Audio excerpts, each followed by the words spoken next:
Livros Enigmas da Psicometria dos Fenômenos de Telestesia, de Ernesto Bozano. Continuação do capítulo 1. Os fenômenos de psicometria. 10º caso.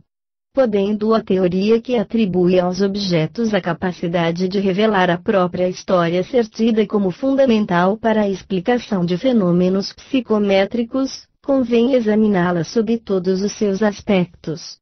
Reproduzo aqui, de start, um novo exemplo no qual se observa outra modalidade da fenomenologia.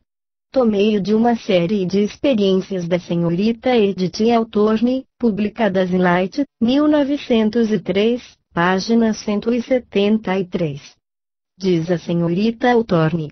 No outono passado recebi de presente uma secretária antiga, cujas gavetas não revolvi, até quinta-feira última, 11 de março.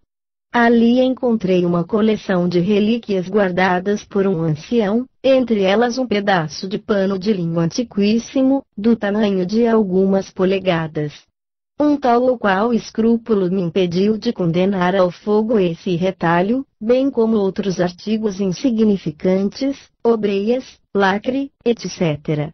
Não obstante, a ideia de psicometrar tais objetos longe estava do meu pensamento, e só me veio horas depois. Porque, pensava, não tomar este retalho de linho, a ver se ele me revela algum pormenor de sua história. Pois aqui tendes a história.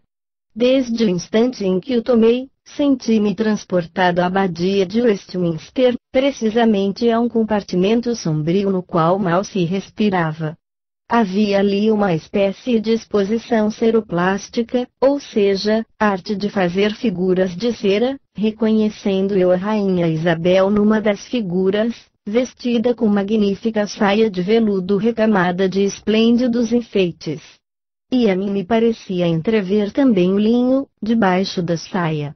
Vi, depois, surgir um esquife, seguido de um carro funerário e finalmente a numerosa comitiva de um enterro, que se dirigia lentamente na direção de Whitechapel. Levavam os homens coletes de lã e chapéus da época dos Tudores, ou seja, dinastia Tudor, uma das mais influentes na história da Inglaterra, as mulheres, saia curta e coifa. A seguir, encontrei-me de novo no interior da abadia, em pequena capela na qual vibravam acordes de música instrumental muito simples, com predominância de gaitas de folha e instrumentos de madeira. Já meu pensamento se concentrava na morte de um homem jovem.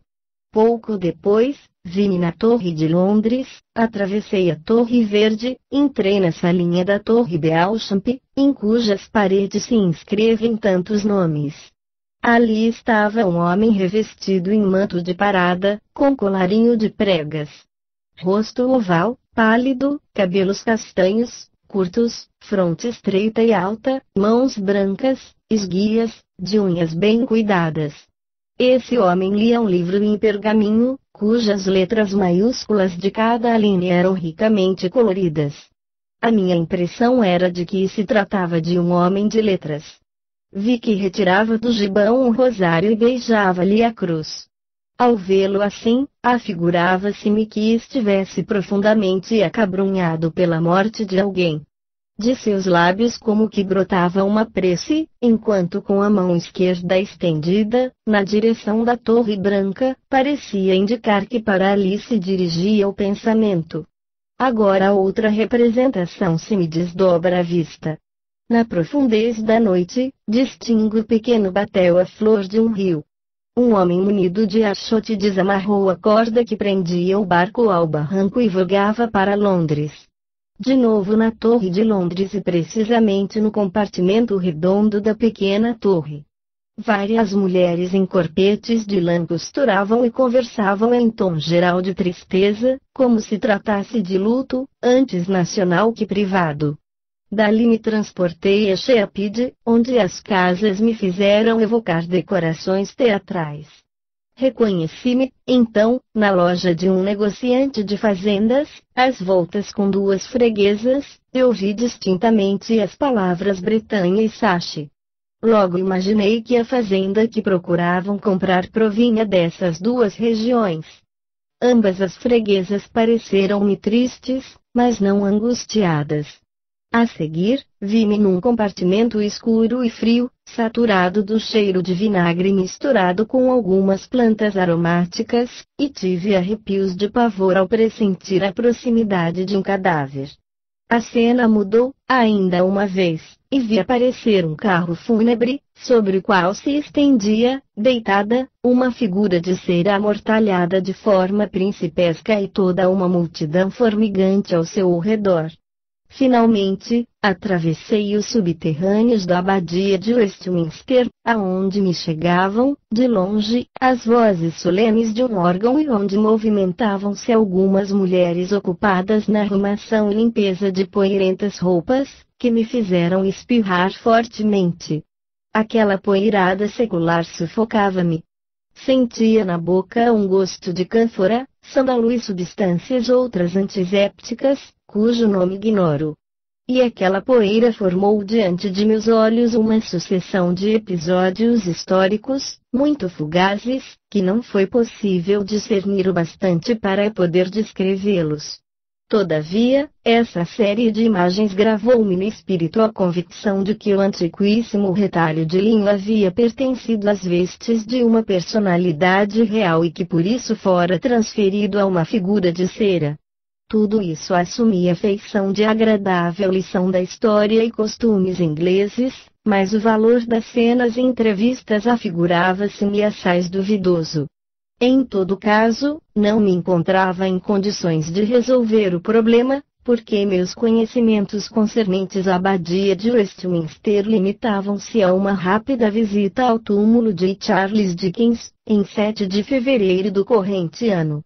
Resolvi, portanto, proceder a pequeno inquérito nesse sentido e foi assim que soube que as figuras de cera lá existiam realmente, conservadas na abadia, posto que não acessíveis ao público, e que provinham de um antigo costume, hoje esquecido, qual o do transporte processional, ou seja, que se refere à procissão, da efígie do soberano falecido, revestida de sua real indumentária. Uma vez elucidado esse ponto, escrevi ao velho senhor que me havia presenteado com aquele imóvel, a fim de saber se o retalho de linho psicometrado, ou seja, na ciência espírita, designa a faculdade anímica de ler impressões e recordações ao contato com objetos comuns, apresentava qualquer interesse histórico. Eis a resposta obtida. Cara senhorita Edith, as suas induções são bem fundadas. Esse pedaço de pano tem, de fato, um valor histórico que não posso, contudo, precisamente determinar. Antes do mais, diga-se, ele pertencia à minha irmã, hoje falecida, que o tinha em grande apreço, por havê-lo recebido de pessoa relacionada com a abadia de Westminster.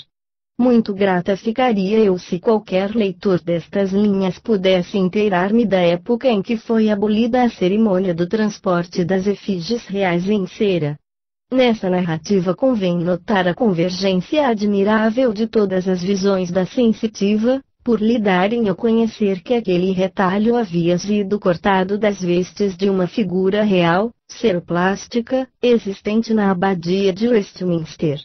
Daí se infere que a maior parte das imagens visualizadas não representam, provavelmente, fatos específicos produzidos em relação com o objeto psicometrado, ou seja, na ciência espírita, designa a faculdade anímica de ler impressões e recordações ao contato com objetos comuns, mas unicamente imagens pictográficas ou representações simbólicas, transmitidas à sensitiva pelo seu eu subconsciente, com o fito de documentá-la sobre o que ela desejava evocar.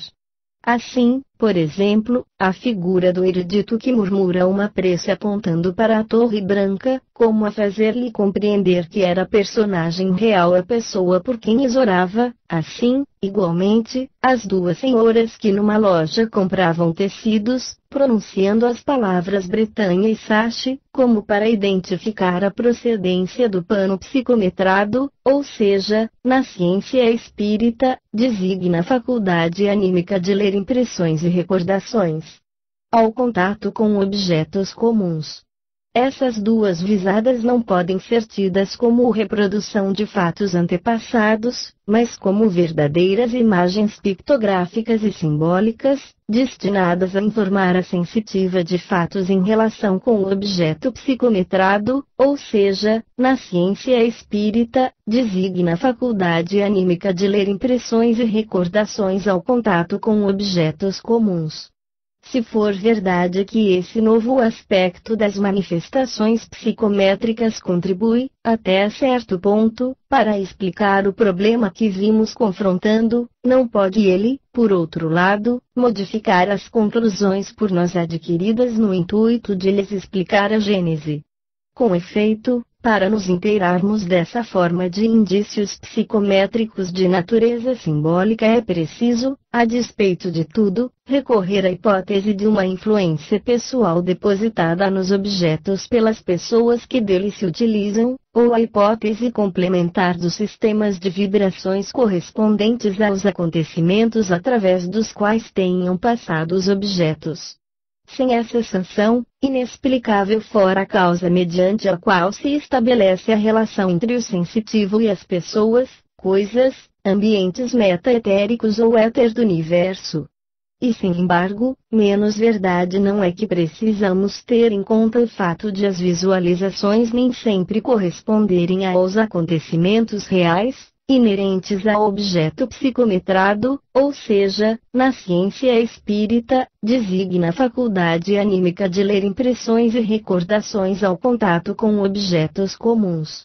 Consequentemente, deveremos dizer que, se na maioria dos casos a análise dos fatos demonstra concordância da visão com os acontecimentos passados, há, contudo, exceções à regra, sob a forma de representações simbólicas, que tendem, igualmente, mas de modo indireto, a documentar o sensitivo sobre a história do objeto psicometrado, ou seja, na ciência espírita, designa a faculdade anímica de ler impressões e recordações ao contato com objetos comuns. 11º caso. Venho expor agora algumas variedades mais ou menos curiosas e misteriosas das relações psicométricas, a começar por aquela em que a relação se estabelece espontaneamente, logo que o sensitivo se encontra perto de um objeto que lhe interessa, mas sem que de tal se precate sem ter tido contato com o referido objeto. No episódio a seguir, o fenômeno se verifica com a recepção de uma carta, como se ela tivesse atuado psicometricamente a certa distância, originando a formação do rapport com a subconsciência do remetente. Este caso é extraído do Jornal da Sociedade de Investigações Psíquicas, volume 17, página 103. Relata-o nestes termos o reverendo W. M. Lewis. Há 30 anos, mais ou menos, que moro a 6 milhas da cidade de David's Head, Pembroke City, onde sou pastor de uma igreja não reformista. Achava-me em Londres, no mês de maio de 1890, quando, certa manhã, fui despertado pelo barulho peculiar do carteiro procurando introduzir a correspondência na caixa da portaria. Ainda sonolento, tornei a adormecer, mas não por muito tempo. Sonhei, então, que me encontrava em uma casa repleta de pessoas, atentas a um sermão do reverendo D.C.D., presidente, a esse tempo, de um colégio no Brecon City. A voz do pregador, aliás sempre fraca, mal se ouvia do lugar em que me detinha e eu me esforçava por apanhar-lhe algumas frases, sem o conseguir. Para isso, o que mais concorria era o barulho que vinha do exterior e, sobretudo, o som de uma charanga que acabou por tornar-se ensurdecedor, a ponto de fazer calar o orador. Procurei, então, acercar-me dele e exprimir-lhe o desejo de ir ouvi-lo no colégio de T, pedindo-lhe me desse a conhecer os seus temas. Esforçou-se em me expor, mas os ruídos externos prosseguiam tão fortes que me não foi possível ouvi-lo. Todas as circunstâncias desse sonho me ficaram tão nitidamente gravadas na memória, que, ao vestir-me, nelas meditava intensamente, esforçando-me por coligir as causas do fenômeno. Ora, ao descer ao pavimento térreo, verifiquei que a única carta trazida pelo carteiro era de meu filho, então residente no colégio de Aberystwyth. Abrindo-a, verifiquei surpreso que ela se referia exclusivamente ao pregador do meu sonho.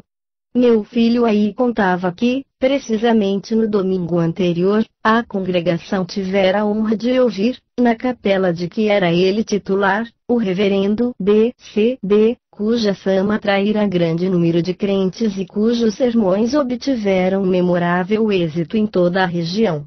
Eu ignorava absolutamente que o reverendo presidente de T tivesse a intenção de visitar Aberystwyth e, assim sendo, achei muito notável a coincidência do meu sonho com a chegada da carta noticiosa daquele advento.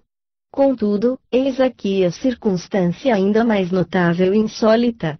Eu disse que, no sonho, a voz do pregador se tornava ininteligível, devido ao barulho externo e ao som de uma banda de música.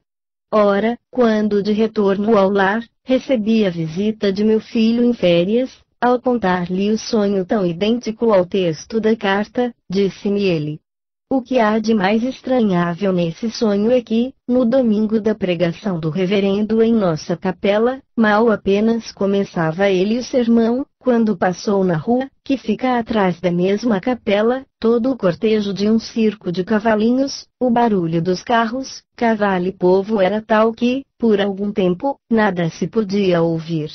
Devo frisar este detalhe. Posto que tenha estado uma ou duas vezes na capela de Aberystwyth, a sala entrevista em meu sonho correspondia que lá existe realmente. O que correspondia à realidade era o barulho, de vez que este me chegava por detrás e não do auditório, tal como se verificou. Segue-se o testemunho de meu filho, na parte que lhe concerne. A circunstância teoricamente interessante do caso aqui exposto consiste no fato de ser a relação psicométrica estabelecida a pequena distância do objeto que lhe deu causa, sem qualquer contato com o sensitivo. Quanto ao incidente psicométrico em si mesmo, é evidente que ele se reduz a um fenômeno de relação telepática, sobrevindo entre o sensitivo e seu filho, por intermédio da carta deste. As informações verídicas obtidas no sonho parece que foram auridas na subconsciência do remetente. 12º caso. Neste outro episódio por mim destacado do interessante livro À Vista, à Distância, no Tempo e no Espaço, de Edmond Duchatel, página 49, o mistério da ligação é mais difícil de explicar do que no caso precedente, pois aqui o sensitivo revela acontecimentos verificados à distância do objeto psicometrado, ou seja, na ciência espírita, designa a faculdade anímica de ler impressões e recordações ao contato com objetos comuns, como se este fosse suscetível de acolher as vibrações específicas dos acontecimentos que sucediam em seu próprio ambiente. Eis como discorre o Sr. Duchatel.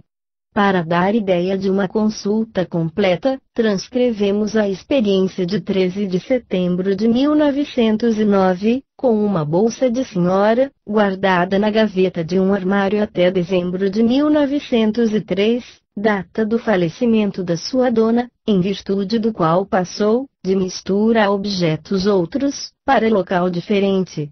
A identificação dos fatos pôde ser feita de modo quase absoluto. Sentimentos de angústia, imaginária ou real, muita bondade, mas nada de ponderação, dores do lado esquerdo, impressão de chamas, de incêndio. Cenas ocorridas diante do armário onde a bolsa estava encerrada. Uma mulher de 25 a 40 anos se desvaneceu diante do armário, vê-se também nesse compartimento uma cena dramática.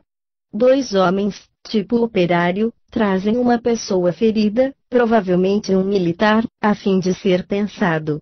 Retrato em ponto grande, de um oficial, na parede do quarto. Uma porta do quarto condenada e anteriormente útil. Vaga sensação de uma pessoa desaparecida, depois de haver muito sofrido com o desaparecimento de outra. Sensação íntima e profundíssima.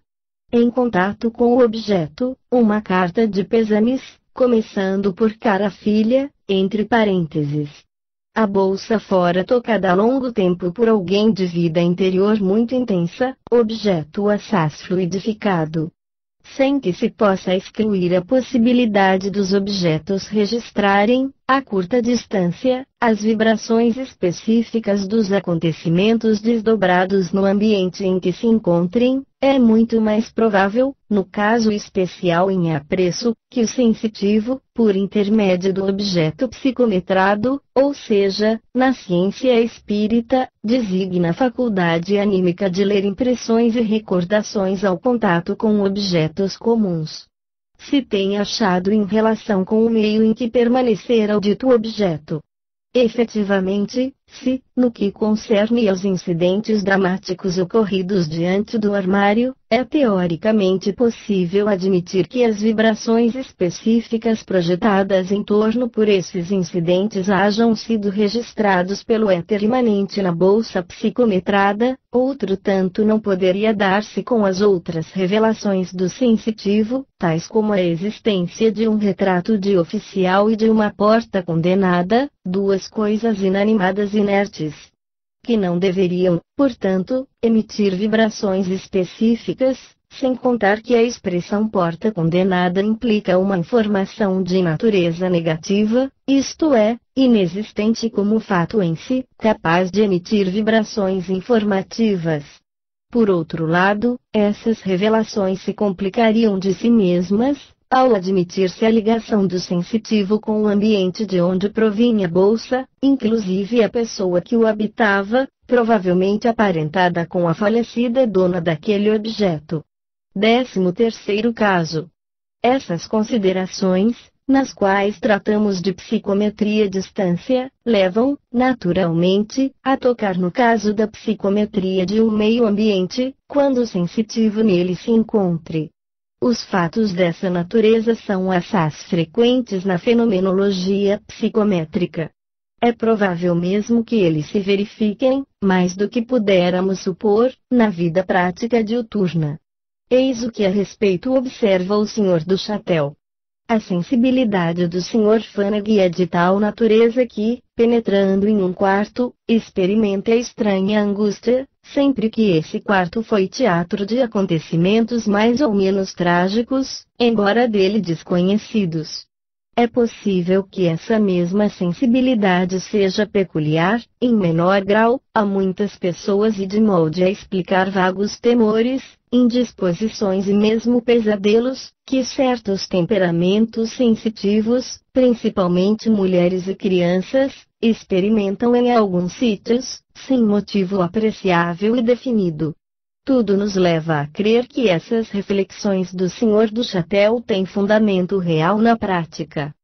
Lembro-me de que em meu livro, Os Fenômenos de Assombração, consagrei todo o capítulo 6 aos fenômenos de psicometria do ambiente, que apresenta grandes analogias com algumas manifestações de assombramento. Deles não falarei, portanto, senão rapidamente, tanto mais quanto do ponto de vista teórico não suscitam considerações novas e nada apresentam de nitidamente característico. De Light, extrai o seguinte caso, 1904, página 131, exposto pela percipiente, Sra. Catherine Bates, autora bem conhecida de várias obras apreciadas nos meios espiritualistas. Diz ela: há alguns anos comecei a ser penosamente influenciada pela atmosfera psíquica das alcovas, o que constitui, para mim, que viajo constantemente, pernoitando aqui e acolá, um grave inconveniente. Aconteceu-me, mais de uma vez, ter de deixar um quarto de hotel, belo e confortável, por outro pequeno e escuro, por se me tornar insuportável a atmosfera mental ou moral gravada no ambiente por qualquer dos seus ocupantes anteriores. No meu caso, penso que, em regra, a aura por mim percebida não é a do último hóspede e ainda não me foi possível formular uma teoria satisfatória, relativamente ao princípio seletivo pelo qual são determinadas essas percepções.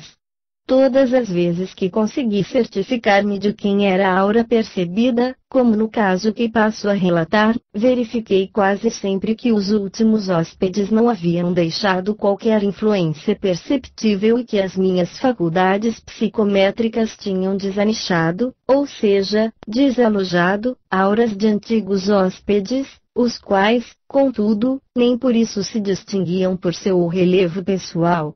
Estou, assim, inclinada a crer que algumas faculdades do caráter são, mais que outras, registráveis e que esse fato se liga à existência, nas mesmas qualidades, de um quantitativo maior de magnetismo pessoal, termo que emprego a falta de melhor expressão.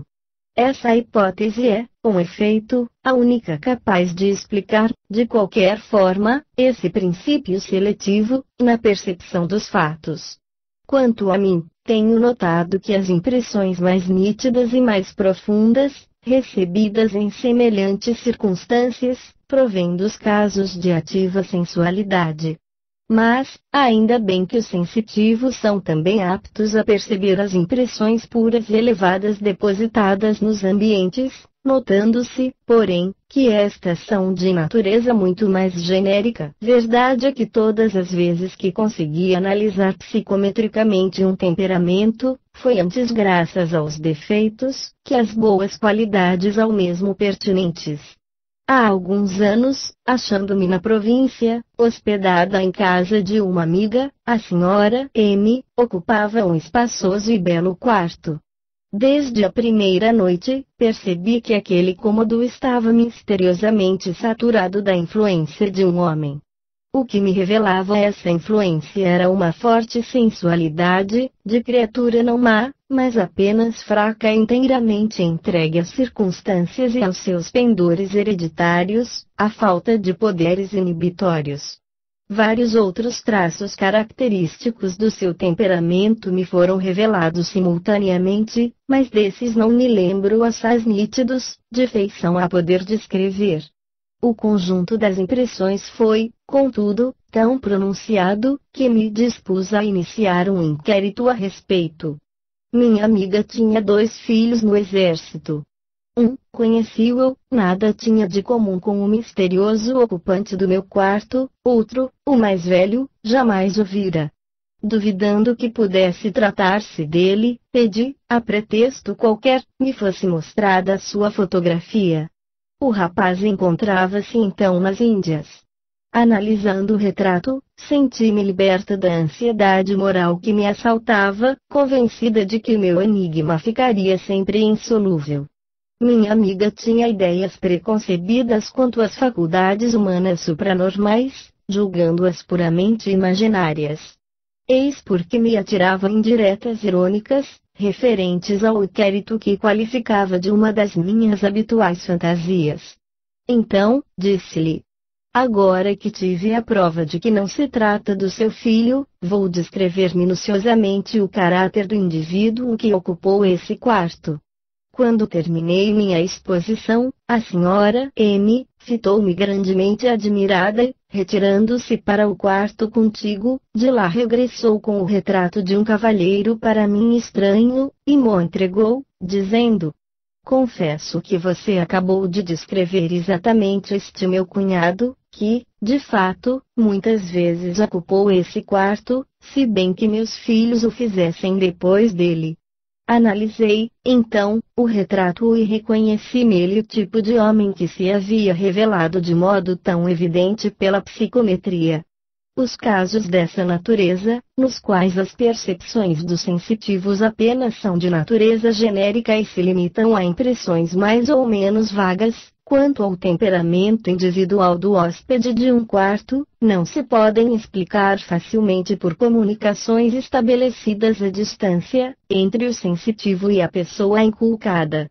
Aqui, deveríamos admitir que o sensitivo receba diretamente impressões da influência deixada no local pela pessoa que ali esteve. Nesse caso, para bem nos compenetrarmos dos fatos, preciso fora admitir que, mobiliário, paredes, assoalho, teto, todo o quarto, enfim, possuem a virtude de receber e conservar os eflúvios vitais dos seres, ou as vibrações psíquicas correspondentes à atividade funcional de seus respectivos sistemas cerebrais. 14º caso. Eis aqui outro exemplo duplo da psicometria de ambiente. Difere do precedente pela circunstância de as percepções não advirem de um ambiente fechado, qual uma alcova, mas aberto, qual um campo, e, de resto, concernentes acontecimentos velhos, de 22 séculos. A narrativa é extraída de um livro de viagens na Itália, do escritor inglês George Gissing, intitulado Baitaniancea, página 83 a 85.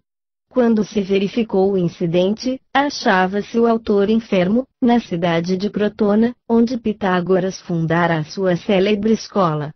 Possivelmente, na febre que o assaltava, estaria causa predisponente à imersão temporária das suas faculdades supranormais. Eis o que diz Gissing.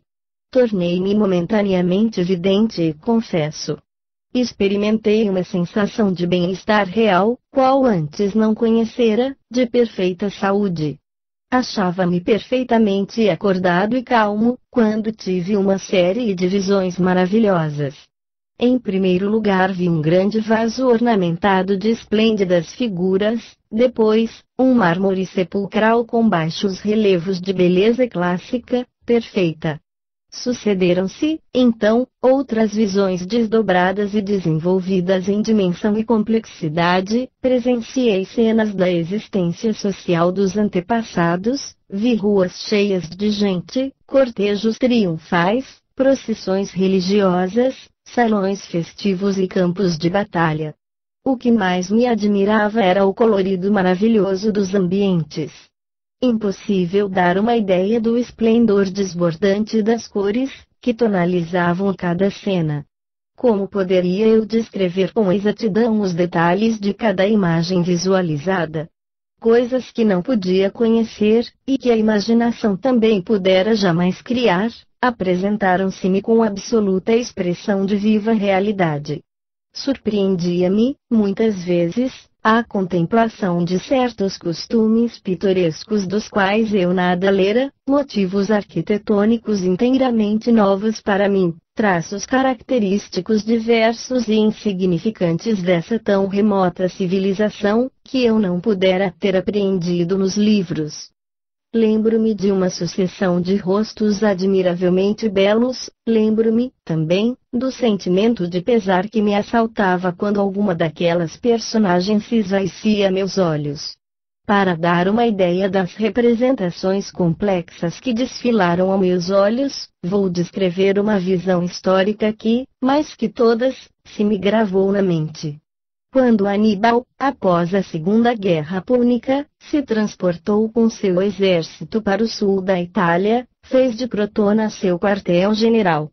E quando, obediente às ordens de Cartago, abandonou a Itália, foi em Crotona que embarcou o seu exército.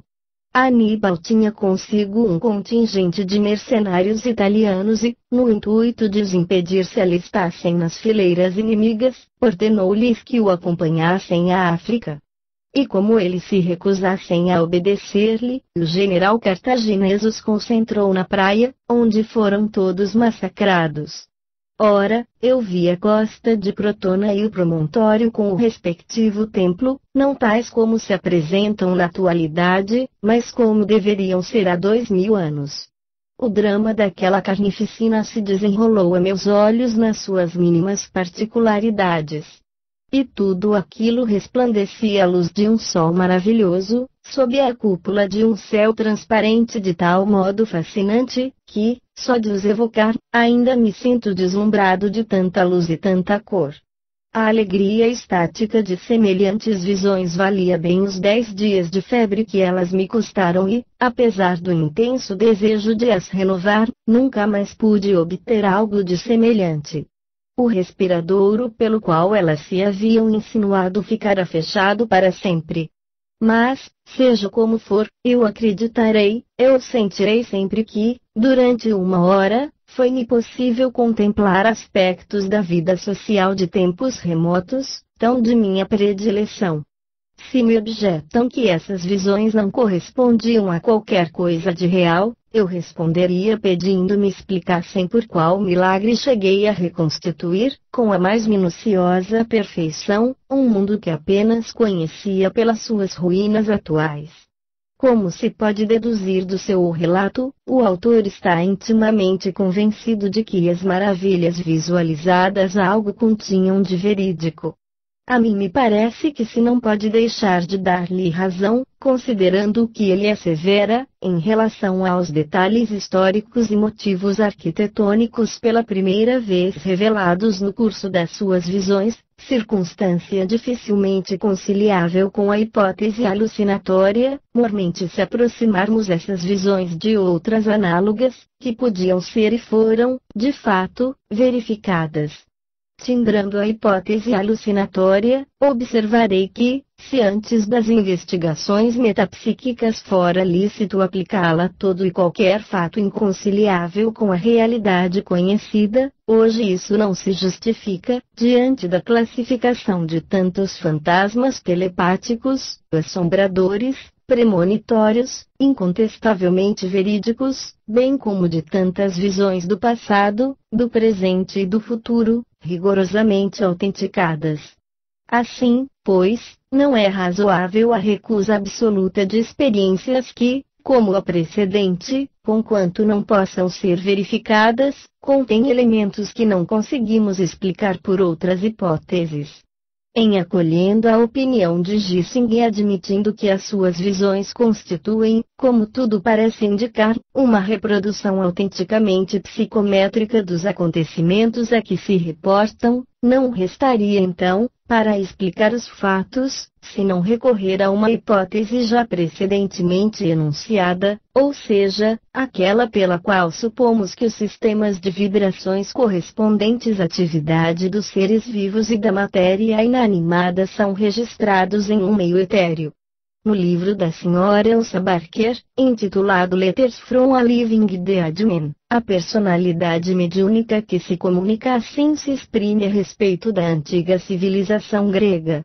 O éter que domina esta quase ilha gloriosa tem nele gravados, em séries ininterruptas, os fastos do seu passado.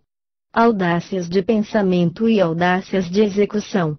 E os feitos antigos são de tal arte radiantes, que fulguram através da camada de impressões que se lhe sobrepuseram. Essa afirmativa de origem mediúnica identifica-se com a hipótese por nós proposta, isto é, que o éter espacial é o meio receptor e conservador das vibrações correspondentes à atividade do universo. Dada a existência de uma categoria de fenômenos psicométricos com percepções provindas do ambiente, é força reconhecer que nenhuma hipótese se pudera imaginar mais convinhável do que essa, para lhes explicar a origem. 15º caso. Relatarei agora alguns casos de psicometria premonitória assaz frequentes nessa ordem de fenômenos, limitando-me, todavia, a citar 3 exemplos, que não suscitam problemas especiais do ponto de vista psicométrico, mas provocam outros, e formidáveis, no tocante à sua gênese ao problema filosófico do livre-arbítrio. Respigo o primeiro exemplo do Boletim da Sociedade de Estudos Psíquicos de Nancy, novembro de 1904, que inseriu o resultado de uma série de experiências feitas com o sensitivo Fanag, pseudônimo de um escritor francês, autor de conceituada obra sobre psicometria e um dos principais sensitivos que o Sr. Edmond Duchatel utilizou na sua sindicância. A senhora X nos conta o seguinte, de sua experiência pessoal. Entreguei a Fanag uma joia que constantemente trazia comigo, de há muitos anos. Logo que a teve em mãos, começou ele a descrever o castelo da Duquesa de Uzès, em Dampierre. Depois, acrescentou. Percebo uma senhora morena, acamada numa alcova amarela. A seu lado está um médico que parece inquietar-se muito com o estado da enferma. Esteve a senhora doente, ultimamente? A minha resposta negativa Fanning acabou por dizer. Neste caso, a enfermidade que eu vi deve ainda reaparecer. Ora, 15 dias depois, a predição se realizou. Enfermei gravemente, a ponto de inspirar sérios cuidados ao meu médico assistente. O redator do boletim assim comenta o caso. O Sr. Fanning viu o clichê da enfermidade sem poder assinalá-lo no passado ou no futuro da consciente. Também poderíamos acrescentar que ele extraiu a informação no subconsciente da senhora, cujo organismo podia achar-se afetado dos sintomas precursores da moléstia que explodiria 15 dias depois. 16º caso. Maior dificuldade de solução é o que nos apresenta o problema de precognição, neste caso respigado da obra do Sr. Edmond Duchatel, intitulada A Vida no Tempo e no Espaço, página 51. Aos 31 de julho de 1909 apresentamos à Sra. L. Fagnes um objeto que pertencera a outra senhora, cuja presença sabíamos, no momento, em Londres. Eis um extrato dos dizeres da psicômetra. Esta pessoa está no interior e na região das montanhas. Neste momento prepara-se para sair. Ri, superficialmente, mas no íntimo do coração não está satisfeita. Ouço uma dama que lhe quereria dizer bichete, é assim que a chama sempre, e perguntar-lhe por que suspira de quando em quando. A senhora que assim fala não é muito alta, nem robusta. Francesa, de boa aparência, uns 40 anos de idade. Não foi sem desencanto que apontamos estes informes, inexatos no momento da experiência, ou seja, em 31 de julho. Contudo, eles se verificaram nos princípios de setembro, isto é, 35 dias depois. A minúcia das descrições, inclusive o apelido familiar, permitiu identificar o quadro então descrito como atual, quando concernia ao futuro. Nesse caso, do ponto de vista psicométrico, dever-se-ia dizer que o objeto apresentado à sensitiva serviu para colocá-la em relação com a subconsciência da sua dona e que, até aí, nada há que aberre dos processos normais da psicometria. Nada obstante, é dificílimo conceber que a senhora Bichette pudesse encerrar os detalhes de um episódio insignificante, a realizar-se 35 dias mais tarde. Procurei responder a esse formidável problema na minha obra Os Fenômenos Premonitórios, 2, e como as dificuldades não interessam a psicometria, recomendo essa obra aos que desejam aprofundar o enigma. Início da nota do editor, 2. Os Fenômenos Premonitórios, categoria 3, subgrupo 1, página 302. Fim da nota do editor. De preferência me deterei num outro detalhe, relativo à psicometria em suas modalidades de manifestação. Nos dois casos precedentes, temos podido notar que os sensitivos veem como presentes os acontecimentos futuros. Por causa dessa particularidade, que é quase de regra nos fenômenos de que nos ocupamos, abriram-se e continuam a sustentarem longas discussões filosóficas, para mostrar que esse fato constitui prova favorável do eterno presente. Ocioso não é, portanto, notar que a confusão de tempo, nos sensitivos, prende-se a uma causa menos transcendental, isto é, que nos fenômenos de clarividência, em geral, é sempre o eu integral subconsciente, ou espiritual, que percebe, e nessas condições, não podendo ele transmitir ao eu consciente, ou encarnado, as suas percepções, porque elas são de natureza espiritual. Recorre à forma sensorial das imagens pictográficas, que, por sua mesma natureza, não podem sugerir aos sensitivos qualquer ideia de localização no tempo. O fato nada tem de comum com a inconcebível hipótese do eterno presente. Ademais, importa considerar que às vezes o eu integral, subconsciente, consegue transmitir ao sensitivo uma vaga ideia das localizações no tempo, recorrendo ao sistema de apresentação das imagens pictográficas mais ou menos distantes da visão subjetiva do sensitivo, de modo que, quando as imagens se mostram mais ou menos distantes, significam que o fato deverá realizar-se em data mais ou menos afastada. Daí ressalta que o eu integral subconsciente possui a noção das localizações no tempo, o que daria um golpe sério na hipótese do presente eterno. 17º caso. Este condiz com um vaticínio de morte, ligado à recente guerra. É um episódio notável, sobretudo do ponto de vista dos complexos problemas que suscita. Respiguei-o de uma conferência do Sr. du Chatel, publicada nos Anais de Ciências Psíquicas, 1916, página 17. Diz o conferencista. Aos 8 de agosto de 1913, mediante a simples apresentação de uma carta, que ela nem se deu ao trabalho de fitar, a Sra. Feignis, depois de me traçar exatamente a fisionomia moral e física do Sr. Raimundo Rainal, declarou que ele morreria de morte acidental, dentro de 2 anos, caso viesse a deixar Paris, e ferido em pleno rosto por um pedaço de ferro, sobre ou perto de um veículo que não era de estrada de ferro. Tudo isso é vago, certo, mas também não podemos exigir, da mais autêntica psicometria, a precisão que, todavia, ela nos depara, maxime em se tratando dos relatos de um simples guarda florestal. A 17 de novembro ela declarou, à vista de uma segunda carta, que já havia predito a morte do rapaz e que ele não escaparia desse perigo, a menos que o impedissem de sair de Paris. Atribuo ao sujeito, ou seja, assunto, o aditivo de uma exortação piedosa, quais costumam fazer os psicômetras para consolo dos consulentes. Meu Deus! Disse, ele poderá, talvez, escapar desse perigo. Depois. Além do mais, eu não sou infalível. E ajuntou que a morte sobreviria, de qualquer modo, causada por um pedaço de ferro. No dia 24 de novembro, o Sr. H.L., amigo do falecido, impressionado com o vaticínio, levou à vidente uma outra carta de Rainal. A sensitiva imediatamente reconheceu pelo tato a pessoa de quem se cogitava e de novo lhe esboçou o seu retrato perfeito.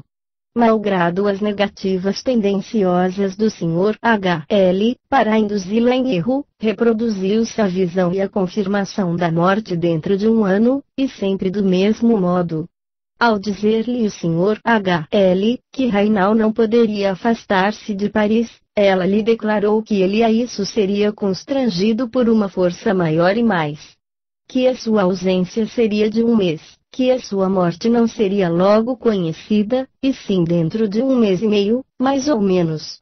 Mobilizado em 4 de agosto, o Sr. Rainal foi morto em 5 de setembro.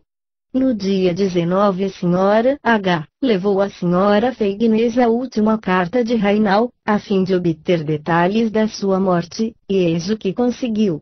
A Sra. Feignis declarou que ele não sofrera um instante sequer, ao tombar fulminado por uma bala, na vista direita, que essa bala só a ele vitimara, não em combate, mas em comissão, quando procurava desempenhar as ordens recebidas, tendo junto de si 2 ou 3 camaradas, apenas.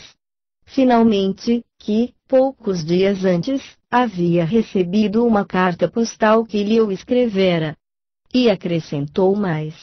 A senhora há de lhe encontrar o cadáver, a sepultura.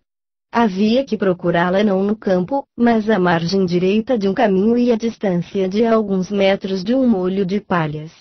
Ora, o Sr. Rainal, ciclista de ligação entre o general de brigada e o seu coronel, tinha, conforme as informações posteriormente obtidas, junto de sua bicicleta, veículo que não é caminho de ferro, e assim se verifica, a despeito da nebulosidade de certas instruções, a exatidão dos fatos.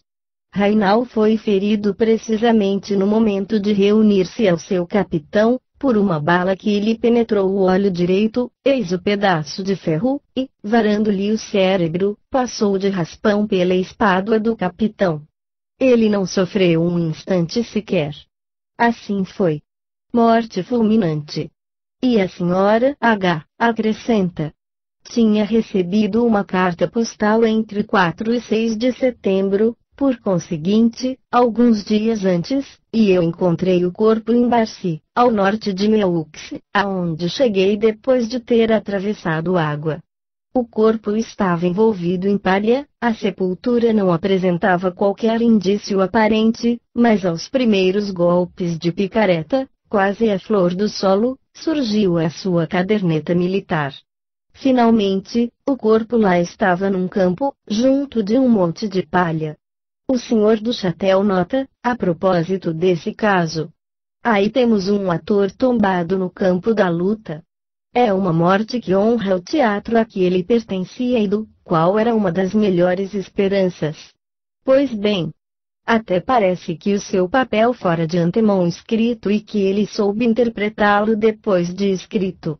Notareis que, na intercorrência desses 2 anos, algo se passou de mais grave, de muito mais importante, do ponto de vista geral, do que essa morte de Raimundo Rainal.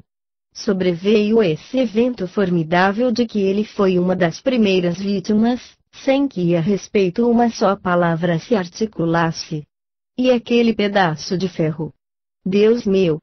Pois não é ele anunciado como, por exemplo, se tratasse de um brinquedo de criança.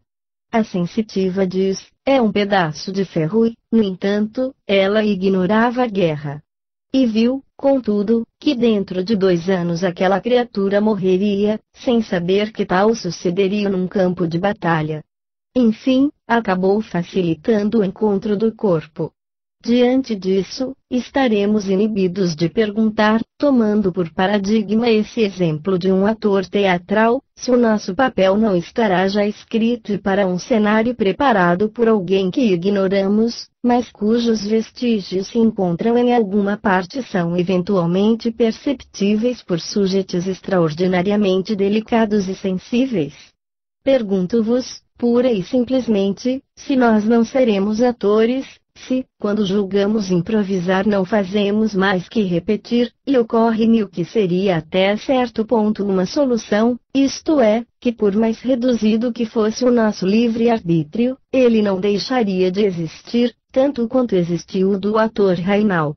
Entre os atores, há os que interpretam mal o seu papel, há os que o representam fielmente, há os que nele empenham todo o seu ardor, sua estrela, seu ideal, fazendo de um papel insignificante uma criação artística inimitável, e há os cabotinos que rebaixam ao nível de rasas mediocridades as obras-primas de grandes pensadores. A propósito da comparação esboçada por Duchatel, frisarei que ela encerra provavelmente uma grande verdade. Em meu livro Os Fenômenos Premonitórios, tinha eu concebido no mesmo sentido a conciliação das teses filosóficas do livre-arbítrio e da fatalidade, consideradas em relação com a clarividência do futuro. E a fórmula que cheguei foi esta: nem livre-arbítrio nem determinismo absolutos durante a encarnação do espírito, mas liberdade condicionada. Quanto ao problema suscitado pela previsão da morte em combate, na ignorância da guerra, observarei que essas lacunas tão misteriosas constituem a regra de todas as manifestações de clarividência do futuro. O sensitivo prevê admiravelmente as vicissitudes que aguardam uma criatura, mas quase sempre ignora os acontecimentos de ordem geral, tais como guerras, revoluções, cataclismos. A explicação deve filiar-se à circunstância de, na quase totalidade dos casos, socorrerem-se os videntes do eu integral subconsciente da pessoa que os consulta, de modo a não poderem logicamente perceber, como de fato não percebem, senão os fatos intimamente ligados à existência pessoal da criatura, com exclusão dos de ordem geral, mesmo quando formem uma parte integrante do seu futuro, como elementos causais. Até aí o mistério se nos afigura suscetível de aclaramento. Entretanto, o fato mesmo de admitir que os sensitivos extraem do subconsciente do consulente as suas percepções, levam, necessariamente, a perguntar como os dados reveladores de futuros acontecimentos podem existir na subconsciência do indivíduo.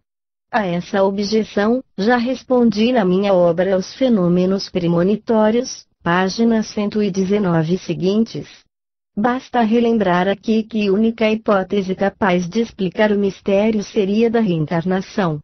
Deveríamos dizer, então, que se a existência terrena não representa mais que o elo de uma cadeia indefinida de vidas sucessivas e se o espírito, no ato de reencarnar, fixa, a título de expiação, de prova e aperfeiçoamento espiritual os acontecimentos capitais da existência terrena, acontecimentos que se apagariam da memória fisiológica, ao franquear a vida, mas ficariam registrados no subconsciente para daí emergirem e se definirem graças a um processo análogo ao das sugestões pós-hipnóticas. Fácil se torna compreender como pode o vidente, por vezes, descobri-los nos escaninhos da sua ou da subconsciência de outrem. E, do mesmo passo, acontecimentos de outro modo havidos por fruto de cega fatalidade nos apareceriam como resultantes de atos livremente desejados. Infelizmente, a explicação reencarnacionista não impede que o problema da fatalidade ressurja sob aspectos diferentes. Se o eu espiritual de Reinald tinha fixado por si mesmo a morte violenta do soldado em ação, é força concluir que a guerra mundial também estava inexoravelmente resolvida de antemão. E assim, eis-nos resvalando no problema formidável da existência de uma fatalidade transcendente, na orientação das coletividades. Nesse particular, advirto que, à vista dos fenômenos em contextos de clarividência do futuro, é difícil recusar ulteriormente a existência de uma fatalidade regendo o mundo, ao menos nas suas grandes linhas diretivas.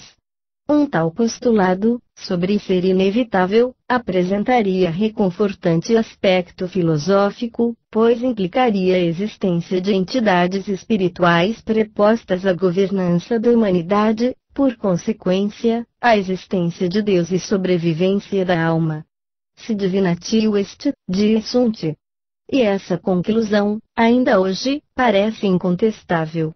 Mas, ainda assim, restaria resolver um problema originado do precedente, qual o interessante a questão moral. A existência de entidades que permitissem ou preparassem o desencadeamento de espantosas e sangrentas hecatombes, qual a que acabamos de assistir há poucos anos. Essa grave proposição identifica-se com a da existência do mal, uma tese posta de milênios por todas as filosofias, inutilmente, sem conseguirem elucidá-la. Limitar-me-ei a transcrever aqui uma frase do Dr. Gelei, que diz: a existência do mal é a medida da inferioridade dos mundos. Penso que este conceito contém a melhor definição que o espírito humano pode formular sobre esse problema, pois ninguém ousará contestar que este é um mundo inferior, no qual a dura disciplina do mal é ainda necessária elevação espiritual do homem, assim como nulo atestam a história e a psicologia dos povos. É de todo evidente que, se o mal não existisse na Terra, ninguém compreenderia o bem.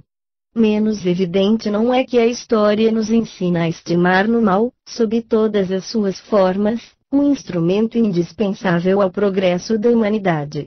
Indubitável, finalmente, que quando um povo atinge o vértice do poderio e da riqueza, coisas que constituem para nós o maior bem, esse povo não tarda a corromper-se. Menoscaba a virtude, degenera, entra em fase decadente. Lícito é, pois, afirmar, sem receio de errar, que o mal é o estimulante regenerador, que reconduz ao caminho da virtude, da abnegação e do progresso a humanidade recalcitrante. Por outras palavras, o mal é o bem que nós desconhecemos. Em ouvindo a sua própria condenação, Sócrates dirigiu aos seus juízes estas palavras memoráveis.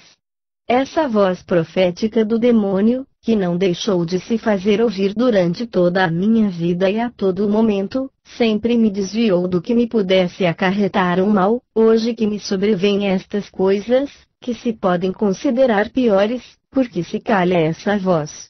É porque tudo isto que me sucede é um benefício. Nós nos iludimos quando pensamos que a morte seja um mal.